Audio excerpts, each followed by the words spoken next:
وسلم على سيدنا محمد وعلى أهله وصحبه أجمعين. بحبكم في الله، بحبكم جدا جدا. كل سنة وانتم طيبين وأمة محمد بخير وبصحة وبسلامة يا رب العالمين. عيد فطر مبارك عليكم. أنا يا جماعة بحب اللي أنا أعمل حاجتي بدري عشان خاطر حبايبي يشوفوا الحاجة اللي أنا عاملاها والمقادير بالظبط. تمام كده. بس عايزة بقى أقولك إيه رأيك بقى في الجمال والحلاوة اللي إحنا عاملينها مع بعض دي؟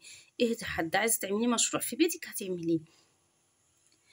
طيب انا جايه النهارده هقولك اللي انا طبعا ما عملتهوش قدامك تاني عشان خاطر هي نفس المقادير. 2 كيلو كحك، نص كيلو بديفور، 2 كيلو بسكويت. شايفين الكميه قد ايه؟ والله بألف هنا وشفا اللي كل اي حاجه، بألف هنا وشفا اللي ده اي حاجه. الكحك اتاكل، البسكويت اتاكل منه، البديفور اتاكل منه، الكحك اتاكل منه، وكمان كعب الغزال. ايه رأيكم بقى في كعب الغزال؟ ايه رأيكم بقى في البسكويت والجمال اللي معانا ده؟ الكحك انا عاملاه سادة وعاملاه بالمكسرات وبالملبن، عشان خاطر المكسرات بالملبن انتوا عارفين بترش عليه سكر بيبقى طعمه لذيذ جدا وحلو قوي. انا جايه حابه اقول لاي حد سأل عليا في التليفون وبيفتكرني ان انا مش عايزه انزل فيديوهات ولا اعمل فيديوهات، يا جماعه والله العظيم 3 النت عندي الحمد لله على كل حال نايم خالص، ونتصل بيهم برضك مفيش فايدة. ربنا يصلح الحال ويصلح حالنا جميعا يا رب العالمين.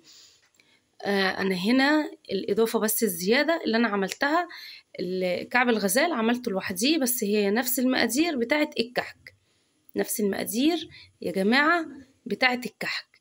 يعني انا عاملة 2 كيلو كحك، هتاخدي المقادير بتاعة الكحك على 2 كيلو، لا هتضيفيها كيلو بس. تمام كده، هتضيفي كيلو بس منها. دلوقتي كده يا جماعة لازم بقى تدعي لي دعوة حلوة كده بقى من قلبك، عشان خاطر